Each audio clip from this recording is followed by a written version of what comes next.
Então nós vamos para a nossa quinta aula, que é o nosso sexto encontro. Então nós estamos construindo algo junto.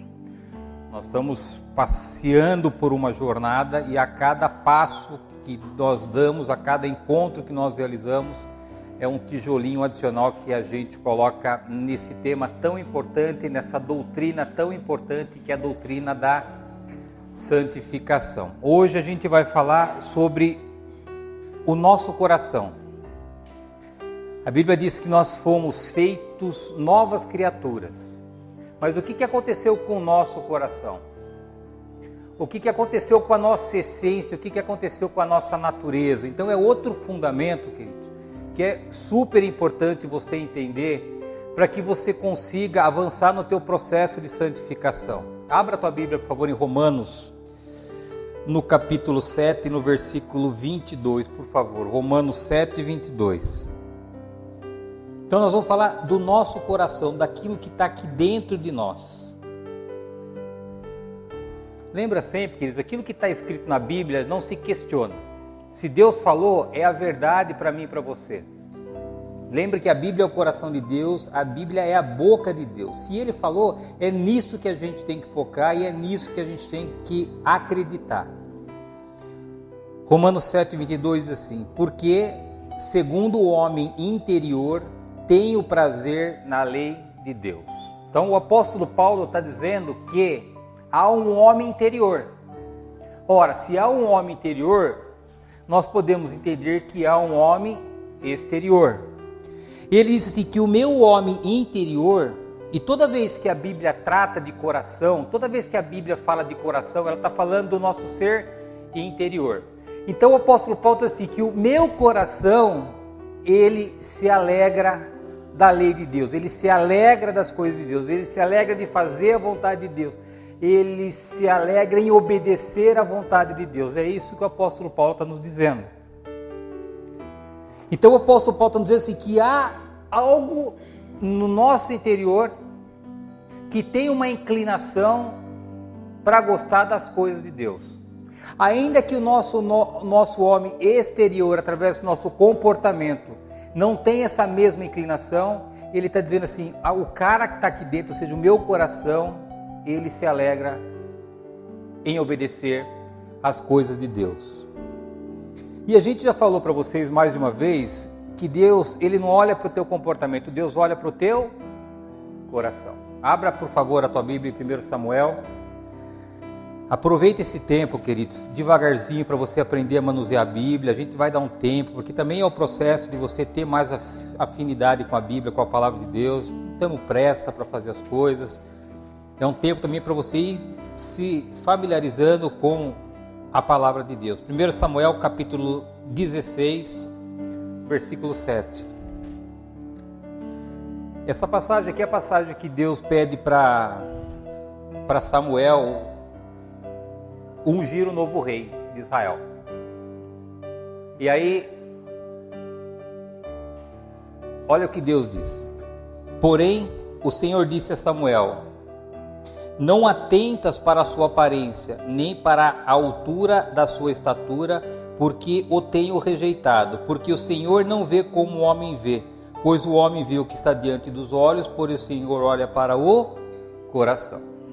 Então, queridos, de novo, né? É aquela luta da gente sempre fortalecer a questão do comportamento. Deus não olha para o teu comportamento, Deus olha para o teu coração, aquilo que está dentro de você, o que você demonstra com o teu coração a partir de um comportamento que você tem distorcido em relação àquilo que Deus quer e aquilo que Deus, ele reivindica de nós. E aqui está a nossa batalha. O nosso homem exterior faz coisas que entristecem o nosso homem interior. Porque o nosso homem interior, ele gosta das coisas de Deus. E o nosso comportamento é o nosso homem exterior. É por isso que quando você faz algo que você sabe que você não deveria mais fazer, ou que você sabe que você já deveria ter largado de fazer, é por isso que esse negócio mexe com você. Por exemplo, mas de novo eu estou fazendo isso, de novo eu estou pensando nisso, de novo eu estou me comportando isso. Por que é esse de novo? O que é esse sentimento que a gente tem de desaprovação do nosso próprio ato? O nosso homem interior, que o apóstolo Paulo fala que ele gosta, que ele obedece à lei de Deus. Então a gente vai falar desse carinha, que é o nosso coração, que é aquilo que nós somos no nosso interior. Aí vamos voltar um pouquinho para a gente entender o contexto, para ficar claro aquilo que a gente precisa. Lembra que Adão e Eva, eles nasceram vivos espiritualmente e nasceram vivos fisicamente. Mas em função do pecado original, eles morreram espiritualmente. Depois da morte espiritual veio a morte física, ou seja, a partir da desobediência eles foram separados do pecado. E de novo, a Bíblia, toda vez que a Bíblia trata de coração, ela está tratando do nosso interior. E a partir do nosso coração, a partir do nosso interior, nós pensamos, sentimos e escolhemos. Então, você sente, você pensa e você escolhe através do seu homem interior. Então, todos os seus atos, todos os seus comportamentos, eles são frutos daquilo que acontece no teu homem interior. Vai em Jeremias 17:9. Vamos tentar construir alguma coisa junto aqui. O profeta Jeremias, para quem não sabe, era o profeta chorão, ele só chorava. 17:9. Aqui ele está falando de um coração do homem antes da conversão. Ele está dizendo como é que é o coração do homem antes de conhecer Cristo. Todos acharam? Jeremias 17:9 diz assim: enganoso é o coração, mais do que todas as coisas, e perverso, quem o conhecerá? Então Jeremias está dizendo para nós que o nosso ser interior, ele é enganoso. É o cara que faz aquilo que desagrada o coração de Deus. É a cara que faz aquilo que aborrece, que entristece o coração de Deus. E esse coração enganoso, ele existe porque nós nascemos separados de Deus. Nós nascemos mortos espiritualmente sem ter a relação com Deus. E o que aconteceu nesse processo de nós sermos separados de Deus? Nós temos uma tendência de ser, em letra minúscula, o Deus da nossa vida, de fazer as nossas escolhas, de ter as nossas vontades, de ter os nossos pensamentos. Então o nosso homem interior, antes de Cristo, ele tem a tendência de ser o próprio Deus das nossas vidas, antes da nossa conversão. Por quê? Porque nós precisávamos, ou nós tivemos que viver sem a presença de Deus. Só que se você for para um outro profeta, ele faz uma profecia aqui do Novo Testamento. Vai em Ezequiel, para frente, 36, 26.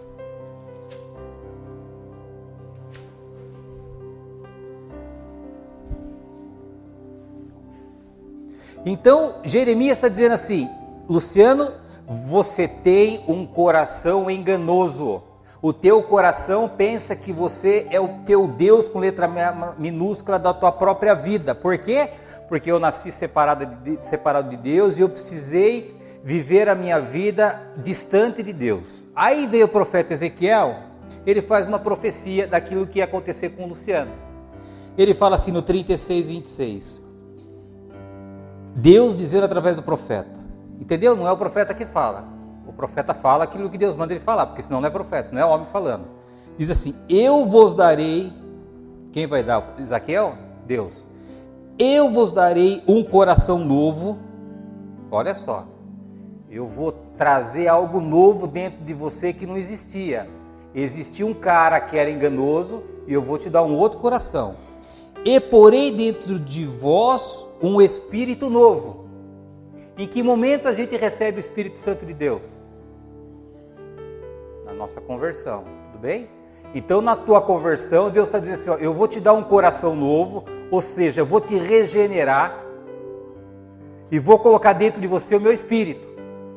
Aqui estamos falando da gente. Não estamos falando mais do profeta Jeremias. Agora estamos falando, o profeta Jeremias, ele fez uma constatação da maneira que era o coração do homem antes da conversão. E Ezequiel agora, ele está profetizando o que ia acontecer com nós, o que aconteceu conosco a partir da nossa confissão de Jesus Cristo como Senhor e Salvador da nossa vida. E diz assim: e tirarei o coração de pedra da vossa carne e vos darei um coração de carne. Queridos, o que é um coração de pedra? É um coração duro, né? Um coração difícil de ser ensinável, um coração que tem as suas convicções. E coração de pedra, lembra? Que a gente teve uma tendência inata de ser o Deus, letra minúscula, da nossa própria vida. E ele está dizendo assim, eu vou tirar esse coração que pensa que é Deus da sua própria vida, eu vou te dar um coração novo, ou seja, uma nova natureza, e vou dar o meu espírito para habitar dentro desse coração. Agora veja a aliança que foi feita. Vai em Hebreus, capítulo 10, versículo 16. Olha que coisa extraordinária. Hebreus 10, 16 diz assim. Olha o concerto. Este é o concerto que farei com eles depois daqueles dias, diz o Senhor. Porei as minhas leis em seu coração e as escreverei em seus entendimentos. Então olha, querido. Olha o que o profeta Ezequiel disse. Que Deus ia trocar o nosso coração, tirar o coração de pedra, colocar um coração de carne. E ia colocar o seu espírito para habitar dentro do nosso coração, dentro de nós. E está dizendo agora em Hebreus, na aliança, no concerto, de que Deus ia colocar a sua lei dentro do nosso coração. Por isso que Paulo está dizendo que o coração dele se agrada das coisas de Deus. Está claro o que a gente está construindo junto? O que Jesus veio fazer na terra? Vamos lá, João 1,12. João 1,12. Mas a todos quantos o receberam quem? Jesus Cristo. Deu-lhes o poder de serem filhos de Deus aos que crerem no seu nome. Então, queridos, o que Jesus veio trazer para nós? O que a gente havia perdido por causa da desobediência no Éden? A gente tinha perdido a vida, ok? Nós morremos espiritualmente. O que Jesus veio fazer? Nos devolver a vida que a gente havia perdido no Éden. Então Jesus veio novamente nos reconectar com o nosso Pai que é Deus. A partir desse momento acontece aquilo que o profeta disse para nós, de que haveria um novo coração e que o Espírito vinha habitar dentro de nós. Agora vai no João 15, 3. Olha a mudança no nosso interior. João 15, 3. Jesus dizendo: vós já estáis limpos pela palavra que vos tenho falado. Ou seja, nós já fomos regenerados pelo poder da palavra que é o verbo, que é Jesus. Então houve uma mudança no nosso interior, no nosso nome aqui, ok? Vocês vão entender depois por que a gente ainda tem comportamento errado. Então, se você como eu, se nós estamos em Cristo, nós somos uma nova pessoa. Nós temos um novo coração, uma nova natureza. O meu coração e o seu coração se fez novo. Você passou a ser uma pessoa que nunca existiu antes na face dessa terra. Essa é a beleza do Evangelho do nosso Senhor Jesus. Queridos, sem a gente ter a convicção dessas doutrinas, desses fundamentos, dessas bases, a gente não consegue evoluir no nosso processo de santificação. Então eu já falei para você, não se discute o que está escrito na Bíblia, se crê naquilo que está escrito na Bíblia. Então é uma questão de posicionamento. Se eu entendo que um profeta falou que meu coração era enganoso, e o outro profeta disse que a partir da minha conversão, o coração enganoso seria retirado e ia colocar um novo coração, ou seja, que é a minha essência interior, e que a partir daí o Espírito vinha habitar dentro de mim, e Jesus está dizendo assim, vocês já são limpos. Olha que coisa extraordinária que aconteceu numa simples oração que aparentemente você fez entregando a tua vida para Jesus. Agora, aonde que nós fomos identificados com Cristo? Porque antes da nossa conversão a gente se identificava com quem? Com Adão, certo? Ele pecou, todo mundo pecou. Aonde na Bíblia mostra que a gente já não é mais hoje identificado com Adão, a gente é identificado com Cristo. Romanos 6, 3 e 4. Diz assim, capítulo 6, versículo 3 e 4. Ou não sabeis que todos quantos fomos batizados em Jesus Cristo, fomos batizados na sua morte?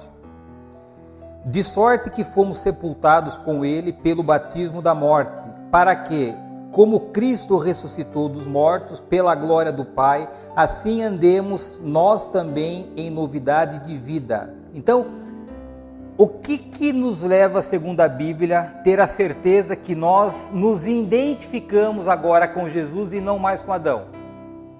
O batismo da morte. Como que Jesus venceu a morte? Através do quê? Através da morte, certo? Através da sua morte, depois da sua ressurreição, ele venceu o pecado. E aonde que a gente venceu a convicção que a gente já venceu o pecado na nossa vida? Na nossa morte, onde nós nos identificamos, onde nós nos assemelhamos com Cristo. Porque diz que nós fomos batizados na morte e nós ressuscitamos na ressurreição de Cristo. O segundo ponto que prova na Bíblia por que nós somos hoje identificados com Cristo e não identificados em Adão. Vai um pouquinho para frente, Efésios 2, 4, 5. Efésios 2, 4 diz assim: Mas Deus, que é riquíssimo em misericórdia, pelo seu muito amor, com que nos amou, estando nós ainda mortos em nossas ofensas, nos vivificou juntamente com Cristo, e pela graça sois salvos. Então, em Romanos diz que nós nos identificamos com Cristo através da nossa morte com Cristo. Em Efésios a gente aprende que a gente se identifica com Cristo através da nossa ressurreição, através da ressurreição de Cristo. Então a minha identidade e a sua identidade vem de quem nós somos em Cristo. Não é mais de quem nós éramos em Adão. Vocês entendem isso, querido? O que aconteceu com as nossas vidas a partir da cruz, a partir do momento em que nós reconhecemos Jesus Cristo como nosso Senhor e nosso Salvador. A Bíblia diz que nós éramos escravos do pecado, o pecado era o nosso Senhor. A partir do momento que eu entrego minha vida e reconheço Jesus como meu Senhor e meu Salvador, o pecado deixou de ser o meu Senhor, Jesus passou o meu Senhor. Houve uma troca de domínio, uma troca de controle, uma troca de submissão da nossa vida a partir desse processo. Volta um pouquinho e vai em 2 Coríntios 5,17. Prova que aquela pessoa que existia antes da cruz não existe mais. Assim que, se alguém está em Cristo, como é que a gente está em Cristo, querido? Eu acabei de falar. Por que a gente está em Cristo? Porque a gente se identificou com Cristo na sua morte e na sua ressurreição. E diz assim: se alguém está em Cristo, nova criatura é. Nova. Novo coração. As coisas velhas já passaram, eis que tudo se fez novo. Vai em Colossenses 3, 9 e 10. Um pouquinho para frente. Colossenses 3, 9 e 10. Diz assim: olha o novo ser. 9. Não mintais uns aos outros, pois que já vos despistes do velho homem com os seus feitos, e os vestistes do novo, que se renova para o conhecimento segundo a imagem daquele que o criou. E aqui fala de nós passamos a ser, e nós fomos revestidos por algo novo. Agora, o que significa ser uma pessoa nova? O que significa ter um coração novo? Para nós isso é um pouco confuso, porque a gente olha para nós, fisicamente a gente é a mesma pessoa. A gente olha para alguns comportamentos, não estão muito diferentes dos comportamentos às vezes, ou de alguns comportamentos que a gente tinha antes da nossa conversão. Por isso que é uma confusão, uma dificuldade que a gente tem de entender o que é esse cara novo que eu pareço que sou a mesma pessoa. Aí muitas pessoas dizem que a novidade, o novo ser, está balizado, está pautado apenas na salvação. Outros dizem que o novo ser, ele simplesmente se livrou do inferno e está esperando a vinda de Jesus. E pensar dessa maneira errônea, queridos, é falar de justificação sem falar de regeneração. E a Bíblia diz que a gente foi justificado e a gente foi regenerado. Então, quando a gente fala apenas de salvação, quando a gente pensa no Evangelho, apenas no sentido de que eu tô salvo do inferno, vou esperar Jesus Cristo como Senhor vir me buscar para que eu possa passar a minha eternidade no paraíso, a gente está falando da metade do Evangelho. Quando eu falo da santificação, quando eu falo da salvação e da regeneração, eu estou falando do Evangelho completo. E aí a gente tem que crer que o que nós vamos ler aqui é de fato aquilo que nós somos. Vai em Romanos 8,16. O mesmo Espírito, e Espírito com letra maiúscula, ou seja, é o Espírito Santo de Deus, testifica com o nosso espírito, nosso coração, nosso ser interior, de que nós somos filhos de Deus. Então, queridos, ainda que a gente tenha alguns traços daquela velha pessoa que morreu com Cristo, nós fomos feitos novas pessoas, conforme profetizou o profeta, de que Deus trocaria o nosso coração e que o Espírito viria a habitar dentro de nós. Então nós somos novas pessoas em relação a nós mesmos e nós somos novas pessoas em relação a Deus. Ou seja, está tudo mudado. Não existe mais nada no nosso coração que existia antes da cruz de Cristo. E aí o que aconteceu conosco através da santificação e através da regeneração, foram duas coisas que aconteceram em duas dimensões. A primeira coisa, a primeira dimensão, diz que nós passamos a ter, depois da cruz, depois da nossa confissão, um novo Senhor. Quem era o nosso Senhor antigo? O Deus desse século com letra minúscula. Nós estávamos separados de Deus. O pecado nos tornava escravo, os nossos comportamentos, os novos pensamentos e as nossas escolhas. Quando nós confessamos, Jesus é o meu Senhor, e aí é o poder da palavra. Eu vou pregar sobre o poder da palavra domingo. Como é que a gente tem que gerar vida na nossa vida e não morte na nossa vida. Quando nós entregamos a nossa vida para Cristo e nós confessamos Ele como Senhor e Salvador da nossa vida, o Deus desse século que usava a ferramenta do pecado, deixou de ser o nosso Senhor e Jesus passou a ser o nosso Senhor. Então houve uma mudança de domínio. Essa é a primeira dimensão daquilo que aconteceu a partir de Jesus na nossa vida. O Deus desse século, com letra minúscula, deixou de ser o nosso Senhor e Jesus Cristo passou a ser o nosso Senhor. Foi mudado o domínio da nossa vida. A segunda coisa que aconteceu na nossa conversão, que foi mudado o nosso coração, conforme profetizou o profeta. Agora, os desejos mais profundos do meu coração, não os superficiais, o mais profundo do meu coração, agora eles estão voltados para Deus. Você vai entender como é que isso funciona.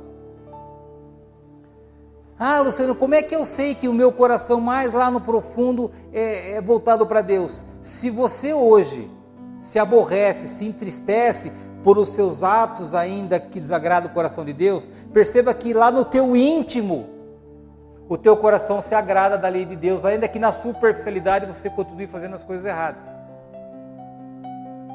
O maior sinal de uma conversão genuína de uma pessoa é quando ela se aborrece com as suas falhas, com os seus pecados. Quando você está com um negocinho aqui, sabe esse negocinho que você não consegue se livrar? Todo dia, cara, de novo esse negócio aqui, você fica assim, aborrecido, constrangido, chateado, não perde a tua identidade, mas isso mexe com o teu interior, mexe com o teu íntimo. Por quê, querido? Porque Deus mudou o teu coração. Deus mudou a tua essência, a tua natureza. E é por isso que o pecado te aborrece tanto. Então nós temos um novo Senhor, que é Jesus Cristo.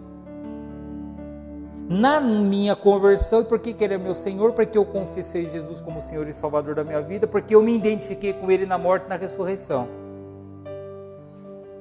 Então eu me tornei uma nova pessoa e passei a fazer parte de uma nova humanidade. Não uma humanidade caída, mas uma humanidade santa, separada de Deus.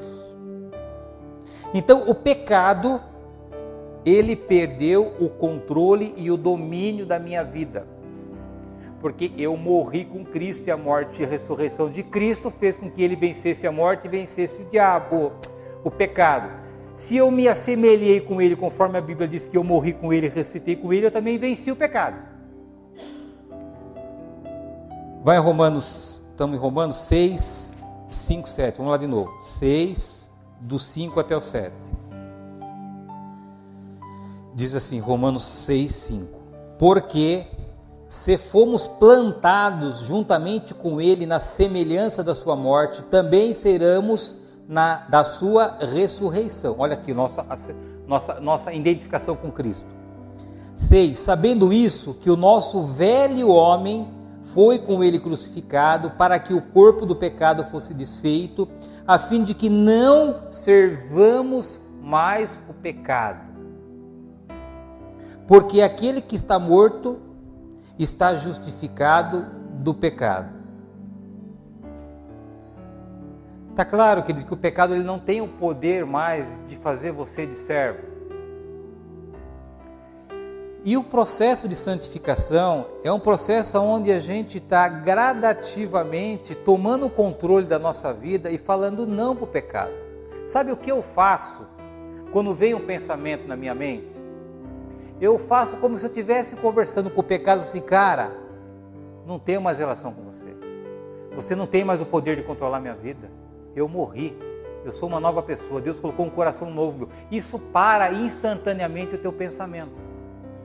Agora, se você for remoendo o pensamento, e esse negócio vai mexer com suas emoções, e se você tem uma fraqueza nessa área, você vai cair. O que prova que você tem o poder sobre o pecado e não mais o pecado sobre a tua vida. O pecado não é mais o seu senhor, mas o pecado continua existindo, só que não tem autoridade mais sobre a tua vida, a não ser que você conceda essa autoridade para ele. E vou dizer para você que eu faço isso todo dia. Todo dia. Pense por um caminho e fala, cara, acabou. Não tem mais nenhuma relação, morri, você não existe mais para mim. Cara, automaticamente o teu pensamento, a tua inclinação de fazer coisa errada, ela é cancelada. Vai em Colossenses 3:10. Colossenses capítulo 3, versículo 10. De novo, vamos lá fortalecer. Nós fomos revestidos de um novo homem. E quando a gente está falando de homem, obviamente a Bíblia fala de homem e de mulher, né? Colossenses capítulo 3, versículo 10. Diz assim: E vos vestistes do novo, que se renova para o conhecimento segundo a imagem daquele que os criou.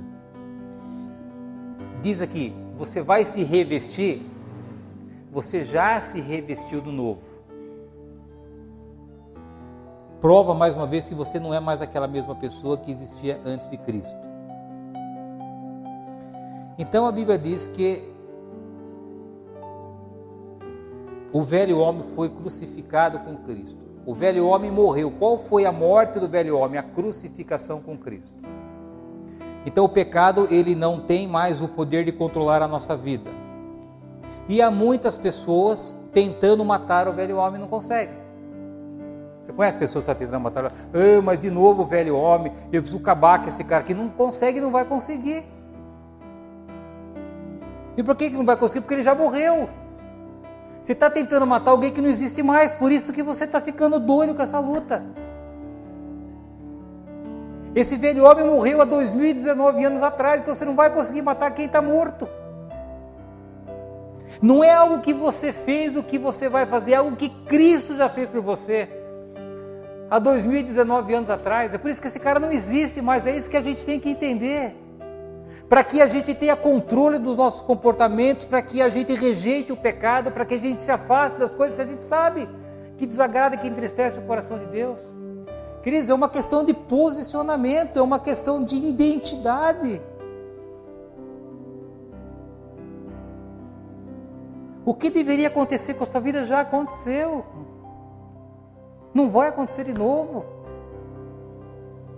Você tem um novo coração, você foi regenerado, o Espírito Santo habita dentro de você, o teu coração, o teu homem interior, ele se inclina para as coisas de Deus, ainda que seus comportamentos te apontem para um caminho contrário.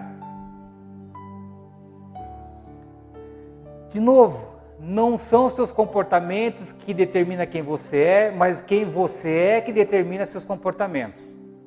Nós ainda não aprendemos na igreja a lidar com comportamento. Nós ainda na igreja, nós não aprendemos ainda a lidar com os nossos pensamentos.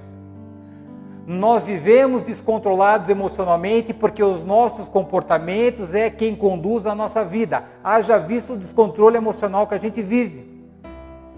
A gente continua permitindo que o diabo nos engane, tentando nos convencer de que os nossos comportamentos gerem dúvida naquilo que aconteceu na nossa vida a partir da cruz de Cristo. E se eu tenho esse negócio mais ou menos duvidando, claro que os comportamentos vão guiar a minha vida, claro que meus pensamentos vão controlar a minha vida, claro que eu vou ter dificuldade de falar, não, pecado, cai fora daqui, porque acabou o nosso relacionamento. Queridos, as nossas emoções é uma ferramenta de Deus para saber o quanto de fato você tem a tua identidade clara no teu coração. Tem gente que chega assim pro cara novo assim, cara, você tem que viver isso aqui. É isso aqui que você tem que viver. Vai dar certo isso? Nunca. O cara nunca vai conseguir viver o que está na Bíblia. Porque é naquilo que eu creio, que eu conheço, que faz e me permite a viver. Se o cara não souber da identidade dele naquilo que aconteceu a partir da cruz de Cristo, viver isso aqui vai ser para o cara uma utopia. Então não adianta você pegar um cara, vai ler a Bíblia, vai estudar a Bíblia, é assim que você tem que fazer. Não adianta. Porque a gente está falando de comportamento, a gente tem que falar de identidade. Quando eu tenho fortalecido a minha identidade, aí sim eu vou conseguir viver esse negócio aqui. Entenda que nós fomos salvos e estamos sendo santificados pela fé. Eu não fui salvo e não estou sendo santificado pelos meus comportamentos. Quando você entregou a tua vida para Cristo, você não chegou para Cristo e falou assim, Cristo, eu estou certinho, agora eu te aceito como meu Senhor e meu Salvador. Não foi comportamento, querido. Foi fé, eu creio que a partir de hoje Jesus Cristo é o meu Senhor e meu Salvador, eu entrego a minha vida para Ele. E essas 19 aulas, esses 20 encontros que a gente está tendo, tudo isso que a gente está falando, ou você acredita ou você não acredita.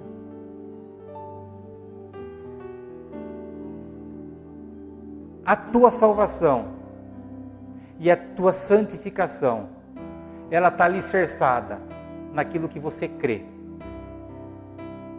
Se você tem dúvida em quem você se tornou a partir da cruz de Cristo, você vai continuar tendo problema nas suas emoções, você vai continuar tendo problema no seu comportamento. Então, na nossa salvação, nós somos libertos do pecado. O velho homem era dominado pelo pecado por causa de Adão. O nosso novo homem foi determinado pela justiça de Cristo na cruz.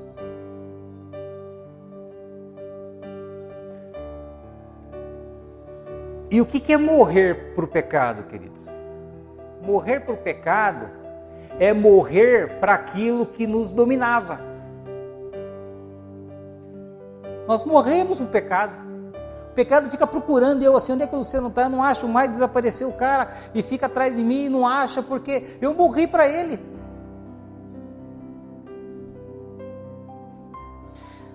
Nós passamos a viver sob um novo poder, que é Deus, que é Jesus Cristo. Não é mais o pecado que domina a minha vida, mas é Cristo que sustenta a minha vida, que onde eu coloco a minha esperança, onde eu deposito a confiança de que as coisas vão mudar, porque eu não sou mais aquela mesma pessoa que andava inclinado para os problemas da minha vida.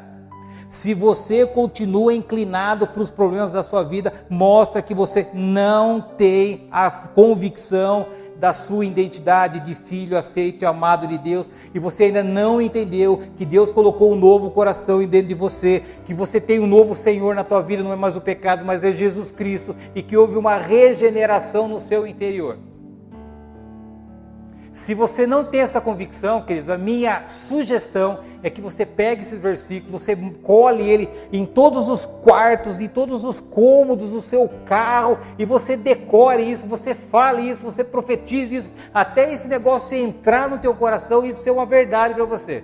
Porque enquanto isso não for uma verdade para você, você vai viver como papel na ventania. Vai vir uma informação distorcida, você vai se desestabilizar, você vai adoecer, ainda que você esteja morando no céu. Não tem jeito, queridos.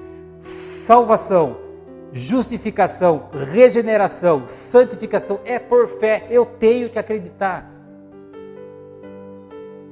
Por que você acredita que se Jesus voltar agora você vai para o céu? Por que você acredita? Fala para mim, por que você acredita? E por que você não acredita naquilo que a Bíblia está dizendo sobre você? Qual é a diferença em acreditar que Jesus vai voltar e eu acredito que eu vou, graças a Deus, morar com Ele na eternidade? E eu também acredito que eu não sou mais aquele cara que existia antes da cruz, hoje eu sou uma nova pessoa. E quando vem um vento forte, quando vem uma notícia, eu não me desestabilizo. Porque o diabo vem implantar mentira na minha mente, eu falo, cai fora. Você não é mais o Deus da minha vida. Quando o pecado vem me tentar para fazer coisa errada, tchau, cara, cai fora. E a gente faz isso, querido? Não. A gente dá mole para cá, a gente se entristece para cá, vem uma notícia para cá, às vezes tem medo até de abrir e-mail para saber o que a gente vai ler. Olha como é que a gente vive, que loucura, querido. Tendo passado por tudo isso que a gente está aprendendo na aula de hoje. Veja o que o apóstolo Paulo fala sobre a mudança do governo em nossas vidas. Romanos 6, 6, 7. Sabendo isto, que o nosso velho homem foi com ele crucificado, para que o corpo do pecado seja desfeito, a fim de que não sirvamos mais o pecado. Quem que a gente serve hoje, queridos? A Deus. Porque aquele que está morto está justificado do pecado. Então, mais uma prova, e esse versículo é um versículo interessante, porque ele traz a confirmação de vários pontos importantes no nosso processo de santificação. Então, a partir de Cristo, nós somos livres para viver abundantemente. Nós já lemos, acabamos de ler que Romanos 6,6 e diga que o caminho que nos leva à libertação do pecado é a morte. Nós morremos com Cristo, o pecado perdeu o domínio sobre as nossas vidas. Lembra aquela historinha que eu contei dos fazendeiros? Do fazendeiro e dos escravos, numa das aulas? É assim que Satanás continua agindo na nossa vida. A Lei Áurea foi proclamada em 1888. Quantos escravos havia no dia seguinte de 1888? Nenhum. Qual foi os esforços do fazendeiro para manter os escravos presos? Se eles não souberem que eles estão livres, eles vão continuar escravos. Por que a gente continua escravo? Porque a gente não vive a liberdade que nós conquistamos através de Cristo. É por isso que a gente vive escravizado por causa do dinheiro, é por isso que a gente fica escravizado por causa do nosso casamento, é por isso que a gente fica escravizado por causa da nossa saúde física, nossa saúde emocional, por isso que a gente fica escravizado por uma série de coisas. E o que a gente está tentando aqui transmitir nessas 19 aulas e 20 encontros é a tua libertação de tudo isso. De tudo isso que já aconteceu. Todo esforço de Satanás é em agir como agia os fazendeiros depois da proclamação da Lei Áurea. É impedir que você conheça que você não é mais escravo, de que você é livre. É nisso que a gente tem que nos esforçar, queridos, para acreditar. E como é que eu consigo acreditar nisso? A Bíblia diz: renovar a mente. Renovar a mente, queridos. Hoje, nós estamos salvos, mas nós temos o nosso livre-arbítrio, certo? Nesse meu livre-arbítrio, ainda que eu seja salvo, ainda que tenha um coração novo dentro de mim, eu posso escolher vir na igreja ou não vir na igreja. Eu posso ir no PG ou não ir no PG. Eu posso deixar de assistir as coisas que eu não devo, como eu posso continuar assistindo as coisas que eu não devo. Eu posso ler aquelas porcarias que eu lia antes, ou eu posso deixar de ler essas porcarias antes. Eu posso me afastar de pessoas que me levam para o mundo, como eu posso me aproximar de pessoas que me aproximam de Deus. Na medida que eu vou me afastando disso tudo, que é o mundo, e vou me aproximando das coisas de Deus, eu estou renovando a minha mente. Eu estou me aproximando de Deus. Aí eu fico mais condicionado a acreditar naquilo que Deus diz sobre a minha vida. Agora, se eu continuo frequentando os mesmos lugares, lendo as mesmas coisas, assistindo as mesmas coisas, ouvindo as mesmas coisas, eu estou renovando a minha mente? Nada. Eu estou cada vez mais enfincado com o mundo, que está construído para me destruir. Aí quando eu falo que você é filho de Deus, que Deus vai te abençoar, Luciano, claro que não. O mundo continua na tua mente. Querido, você tem que se afastar das coisas do mundo. O que você tem ouvido? O que você tem lido? Com quem você tem andando? Que lugares você tem frequentado? Porque renovar a mente não é só ficar lendo a Bíblia. Não adianta eu ler a Bíblia e continuar andando com as mesmas pessoas que me levam para os mesmos vícios. Não adianta eu ler a Bíblia aqui e ler horóscopo no dia seguinte. Não dá nada. É mudança de vida. E isso é renovamento, queridos. É sair de um ambiente mundano e ir para um ambiente santo. Aí você vai renovar o teu interior. Enquanto isso, o diabo continua nos ludibriando. Ok, Luciano. Eu já sei agora, então, que eu morri para o pecado. Aliás, você tem falado isso consistente, que o pecado não domina mais a minha vida, que acabou a escravidão. Mas por que eu ainda peco, Luciano? Por que apesar disso tudo que você falou, do novo coração, de que há um novo Senhor na tua vida, de que o Espírito Santo habita dentro de você, por que eu ainda peco? A gente tem falado isso, né, queridos? Grande parte das nossas vidas a gente viveu separado de Deus. O Luciano tem 49 anos, o Luciano se converteu com 38 anos. Por 38 anos eu nasci, cresci separado de Deus. Eu fui aprender por necessidade a viver independente de Deus. Por necessidade, eu fui com letra minúscula o Deus da minha própria vida por 38 anos. E a conversão, queridos, não é um computador que você aperta um botão aqui e deleta tudo isso. Tem um monte de coisa aqui na nossa mente que foi condicionado no tempo em que a gente precisou viver independente de Deus. Nós fomos programados, desde o nosso nascimento até a nossa conversão, a viver como sendo Deus da nossa vida. E o que eu preciso fazer para que eu diminua progressivamente o poder que eu dou para o pecado em nossa vida? Romanos 12:2. Se afasta do mundo, se aproxima das coisas de Deus. Luciano, mas eu tenho que vir na igreja, eu tenho que ir no PG? Você está feliz com a vida que você está vivendo? Você está feliz com as conquistas que você está tendo na tua vida? Você está feliz de olhar para a tua vida e olhar para aquilo que Deus diz sobre a tua vida? Aí é uma resposta, querido, muito pessoal. Eu ainda não estou feliz com a minha vida, por isso que eu venho para a igreja. Por isso que hoje eu acordei 4h15 da manhã. Fui acabar a apostila, falei para ir 2 horas da tarde. Eu amo fazer isso, porque eu sou o primeiro que recebe. Quanto a gente tem orado, quanto a gente tem investido em ler o devocional que o Wagner tem produzido, com amor e com carinho para a gente, para a igreja. O quanto eu tenho participado ativamente nas atividades da igreja. É tudo uma questão de escolha, querido. Ainda que o nosso coração tenha sido transformado, tem uma parte que depende de mim.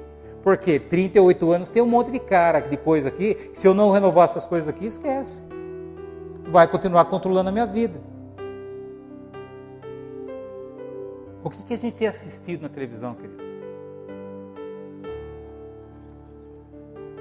Coisa que gera vida ou coisa que gera morte para nós?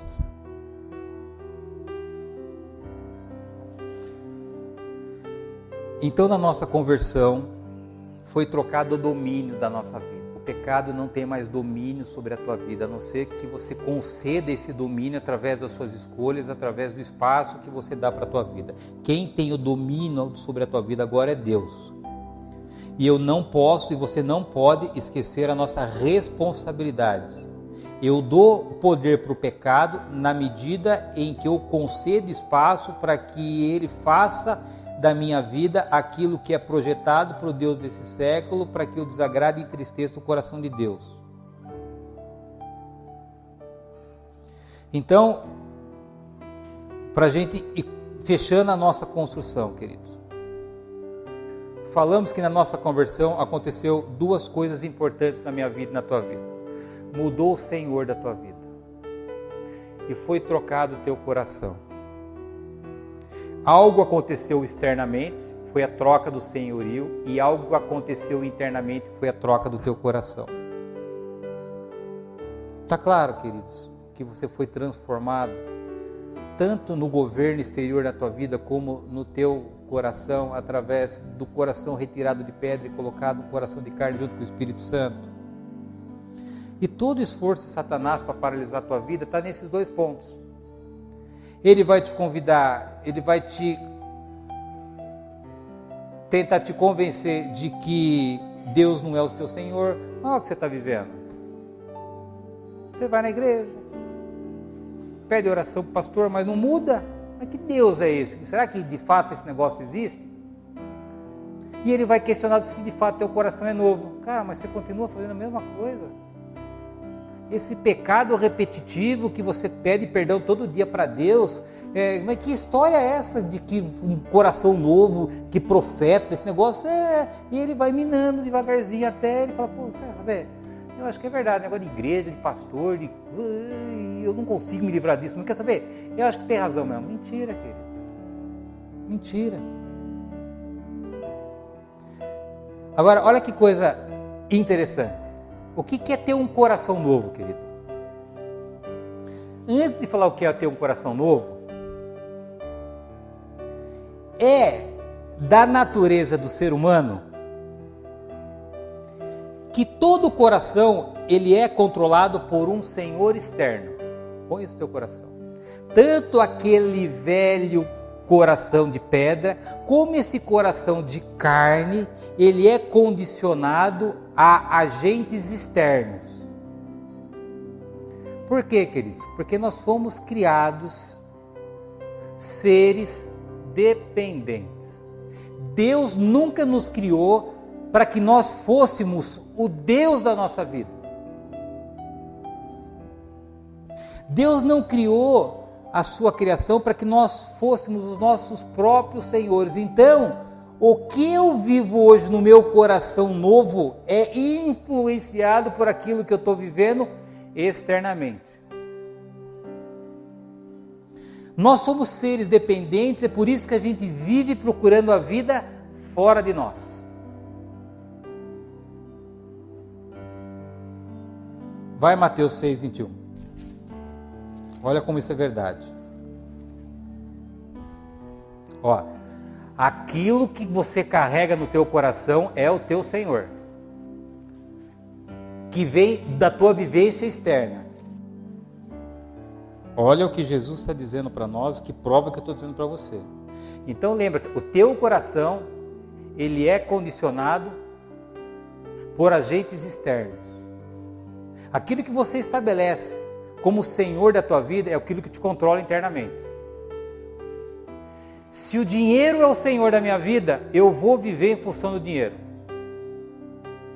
Mateus 6, 21. Porque onde estiver o vosso tesouro, aí estará também o vosso coração. Olha aí, querido.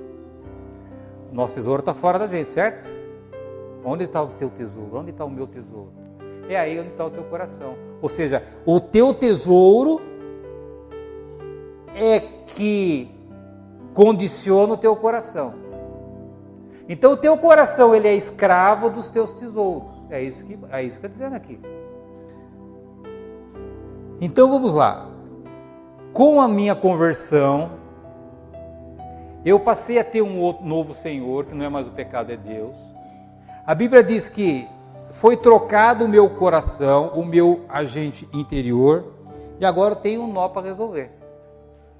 Que apesar desse coração novo, ele é condicionado por agentes externos.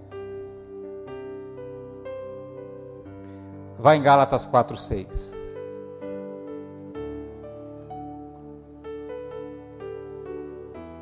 Gálatas capítulo 4. Diz assim, Gálatas capítulo 4. Você imagina que se a gente tivesse que resolver esse abacaxi sozinho, querido? Não ia conseguir. Olha o cuidado, o zelo de Deus para as nossas vidas. Capítulo 4, versículo 6 diz: E, porque sois filhos, Deus enviou aos nossos corações o Espírito de seu Filho que clama, Abba, Pai.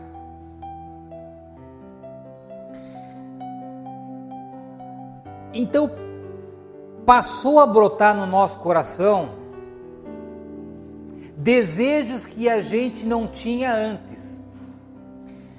Então, sabendo que teu coração, ele é controlado por fatores externos, o que Deus faz na sua sabedoria? Ele dá o Espírito Santo. Sabe aquela vozinha, cara, não faz isso, cara.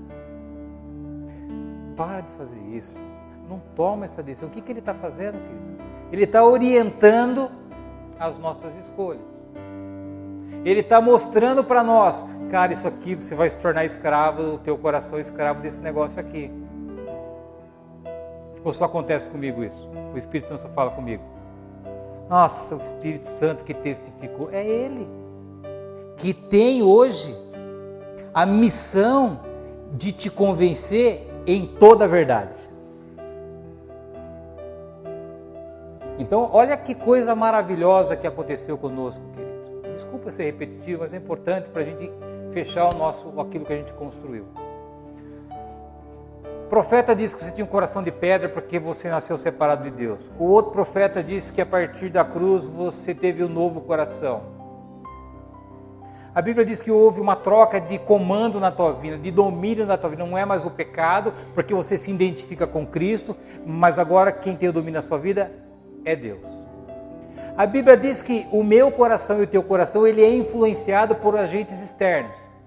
Deus, sabendo que a gente não ia conseguir lidar com isso, Ele põe Ele próprio dentro de nós para que a gente não seja enganado por circunstâncias que vai deixar o nosso coração escravizado.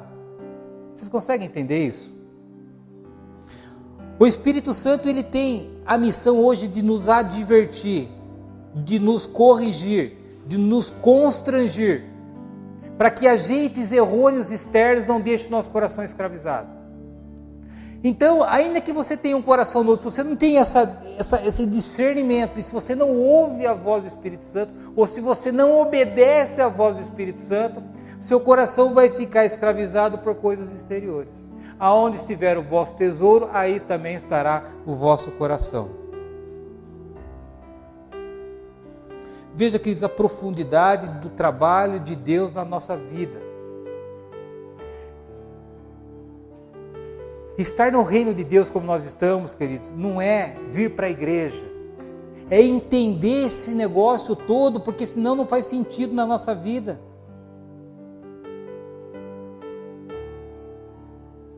Agora vamos estudar, para a gente caminhar para o fim, algo que vai explicar o porquê que a gente tem a convicção de que a gente está convertido hoje, ainda que a gente faça a coisa errada. Vai em Romanos capítulo 7. Aí eu vou ter que ler a outra Bíblia, porque fica mais fácil de a gente entender. Romanos 7. Eu vou ler a Bíblia de estudo, a linguagem de hoje, para eu falar exatamente aquilo que eu preciso falar com base na Bíblia. Romanos 7, do 14 até o 25.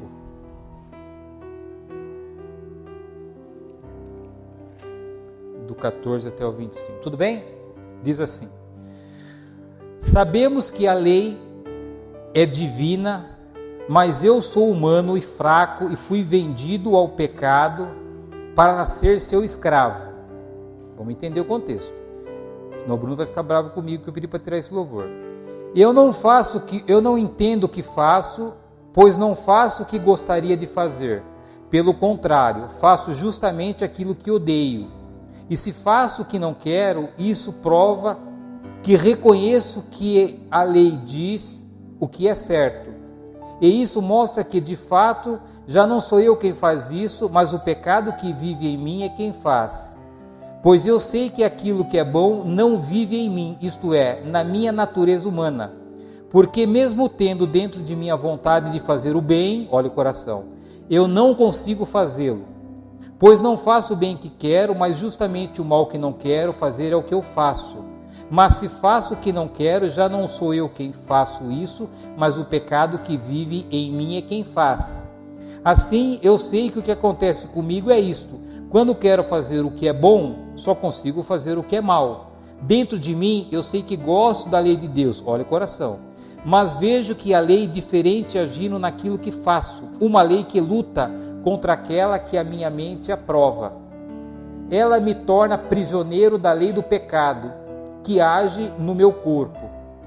Como sou infeliz! Quem me livrará desse corpo e quem me livrará desse corpo que me leva para a morte? Que Deus seja louvado, pois Ele fará isso por meio do nosso Senhor Jesus Cristo. Portanto, esta é a minha situação. No meu pensamento eu sirvo a Deus, mas na prática eu sirvo o pecado. Esse era o apóstolo Paulo. Você acha que o apóstolo Paulo, quando escreveu isso, ele já tinha experimentado a graça renovadora de Deus? Já tinha.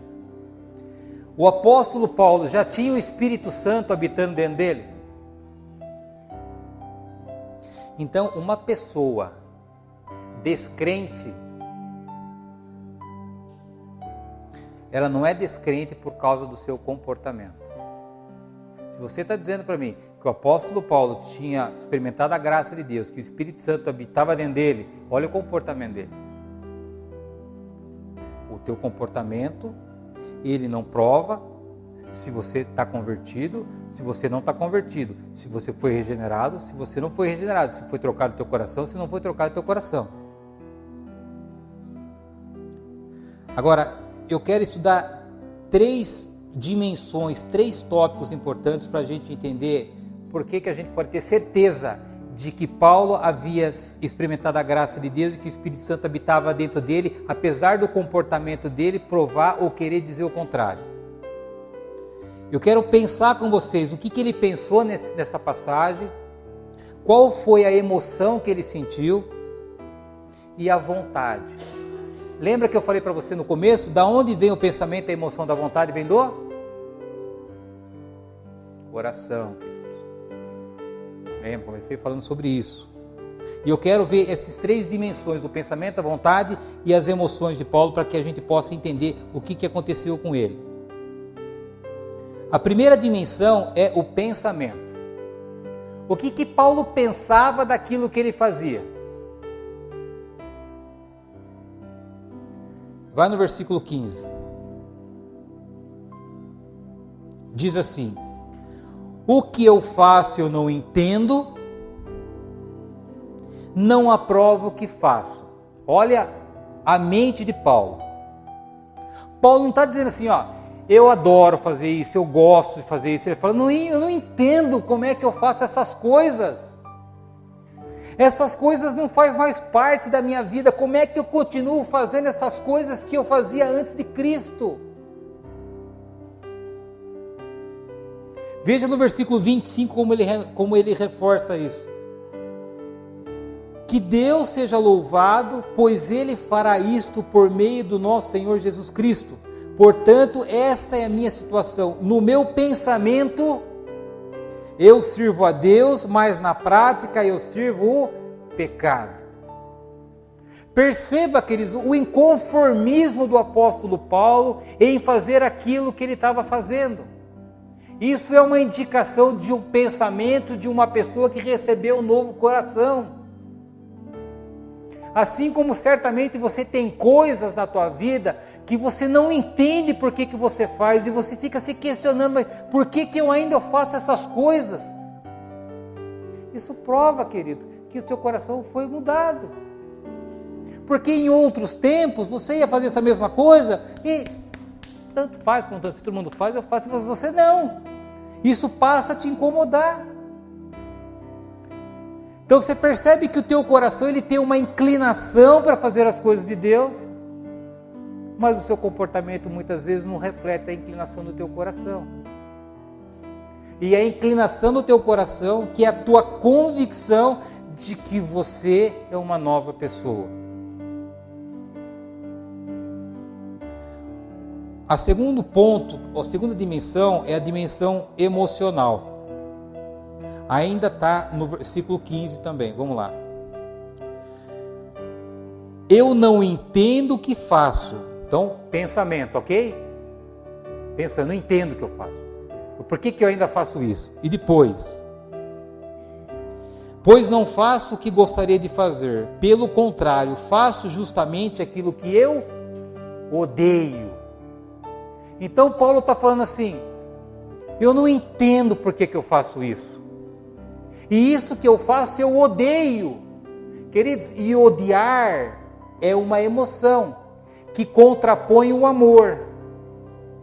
Se ele está dizendo que ele odeia as coisas erradas, o que ele está dizendo para nós, queridos? Que ele ama as coisas certas, as coisas de Deus.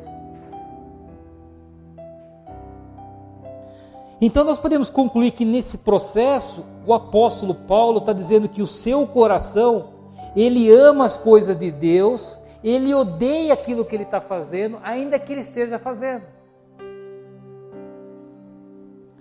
Veja no 22, dentro de mim, eu sei que gosto da lei de Deus. Ele está fazendo tudo errado, mas ele fala assim, dentro de mim, ou seja, no meu coração, no meu interior, eu gosto da lei de Deus, tenho prazer na lei de Deus. Você entende isso? Falamos de pensamento e falamos de ódio. E agora vamos falar de emoção, de vontade. Vai no 22, de novo.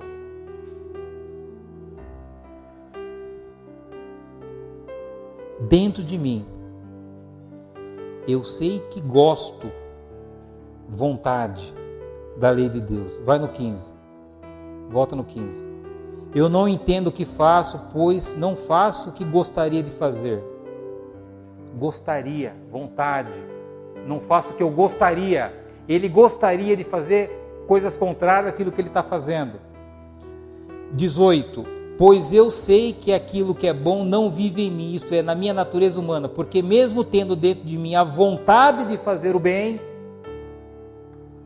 eu não consigo fazê-lo. E finalmente no 21, assim eu sei que o que acontece comigo é isto: quando quero fazer o que é bom, não consigo fazer, só consigo fazer o que é mal, fazer vontade. Você entende, querido, esse contexto dessa passagem?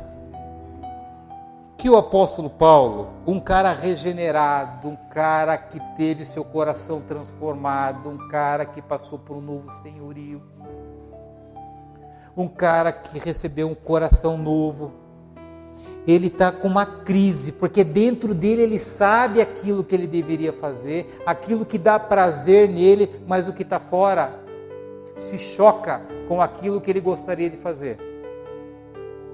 Então, o sinal da conversão na minha vida e na tua vida, queridos, é essa relação que a gente tem com o nosso homem interior, com o nosso homem exterior. É isso que a gente aprende com o apóstolo Paulo.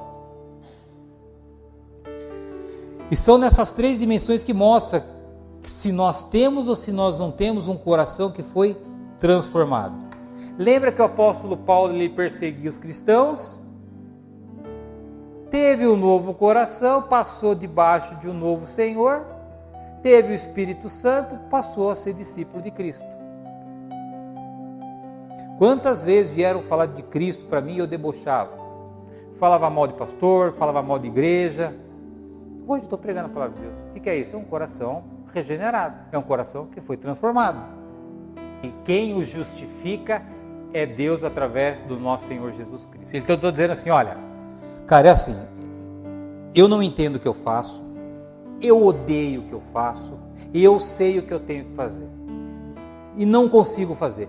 Ou seja, o meu homem interior, o meu novo coração é inclinado para estar numa direção, só que o meu homem exterior está indo para outra direção. Mas quer saber? Quem me justifica é Deus por meio da minha fé do nosso Senhor Jesus Cristo.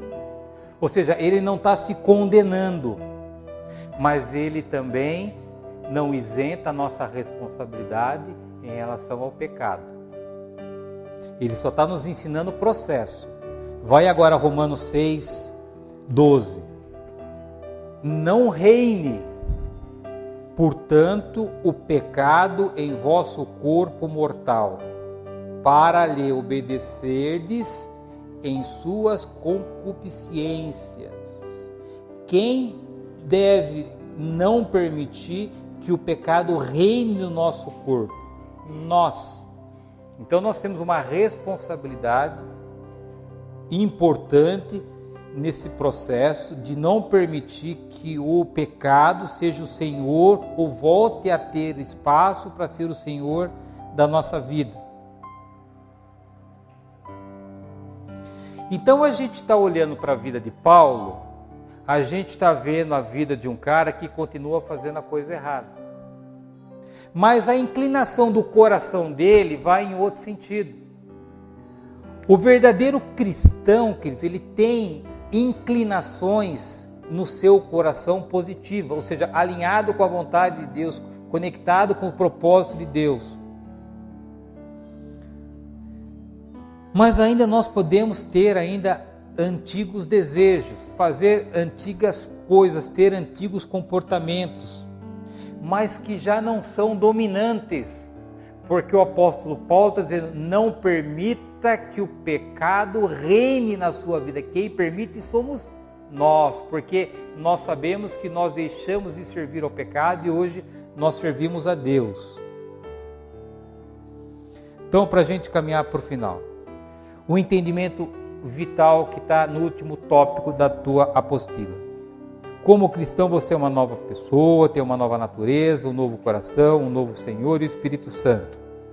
Isso significa, no fundo, que a profundeza do teu novo coração é inclinado para as coisas de Deus. Nós nos identificamos com Cristo através da sua morte e na sua ressurreição. Então, o que aconteceu? Foi, de uma maneira analógica, foi plantada uma sementinha dentro de nós. E como toda semente, ela precisa crescer. E é essencial que eu e você, nós entendamos isso. Se eu e você, nós não regarmos diariamente essa sementinha, ela não vai crescer e a minha e a sua vitória sobre o pecado será impossível. Então você tem uma sementinha dentro de você, que você precisa regar todo dia. E aqui todos aqueles cuidados que a gente já falou. Renovar a mente, fortalecer a minha identidade, combater os pensamentos. Cada vez que você exerce esse processo, você está regando essa sementinha, ela vai crescer e você vai dominando o pecado. Senão o pecado continua sufocando essa sementinha. Identidade e não comportamento.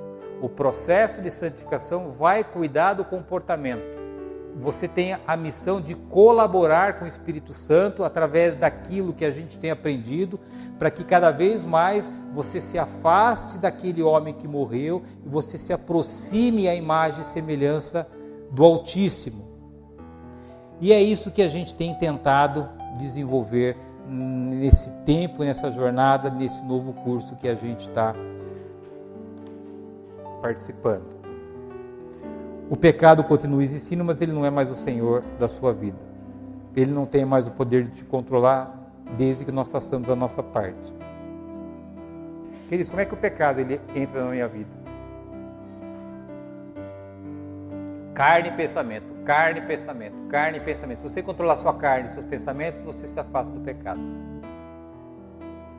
Se você não controlar os seus pensamentos, o diabo vai te enganar, você vai pecar. Se você não crucificar a sua carne, você vai caminhar por aqueles padrões de pensamentos e comportamentos que você ainda está sendo tratado através do processo de santificação. Tudo bem? Entenderam? A importância da mudança no coração?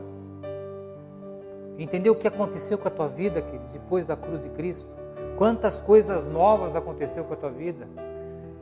De novo, se você não saber, conhecer e não acreditar nisso, o processo de santificação para você, que vai ser algo que é impossível. Você só tem que acreditar na verdade.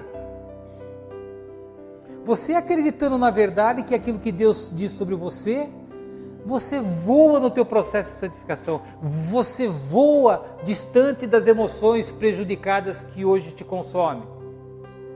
Na próxima aula a gente vai aprender como a gente se torna exteriormente aquilo que nós já fomos transformados interiormente. Então você sabe que hoje você deu um passo importante, de que você tem um novo coração, ou seja, internamente você não é mais a mesma pessoa. Agora, como é que eu faço, como é que eu exteriorizo esse novo coração através do meu comportamento, através das minhas atitudes, através dos meus pensamentos, através das minhas ações? É o que a gente vai aprender na próxima aula, como é que eu vivo com o meu novo coração, como é que as pessoas vivem, como é que as pessoas enxergam o meu novo coração através do meu exterior. Porque senão, lembre que o teu coração, ele é condicionado àquilo que acontece externamente, porque Deus não te projetou para ser o Senhor da tua vida. Então eu tenho que começar a me preocupar com aquilo que está fora de mim, porque é aquilo que está condicionando o meu coração.